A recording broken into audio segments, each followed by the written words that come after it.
maka dia termasuk ataupun dia ada di dalam dirinya satu cabang daripada cabang-cabang kemunafikan. Yang terakhir berkaitan dengan undang-undang ni, bila kata berlaku sebarang undang-undang yang telah dilakukan ataupun sebarang kata-kata yang telah dilafazkan oleh manusia ni kan, ataupun ketua kita ni kan, adakah taraf dia tu sama seperti kalau kita kata dalam hadis Nabi sallallahu alaihi wasallam tadi, adakah taraf itu sama seperti hadis Nabi sallallahu alaihi wasallam? Sebab siapa yang mentaati pemimpin yang dilantik oleh aku, maka seperti dia mentaati aku. Jawapannya tidaklah, bukanlah macam tu.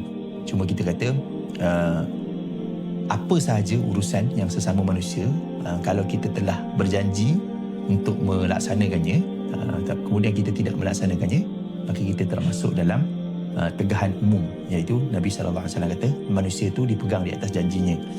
Siapa yang mengkhianati ataupun yang melanggar janjinya itu, maka dia termasuk ataupun dia ada di dalam dirinya satu cabang daripada cabang-cabang kemunafikan.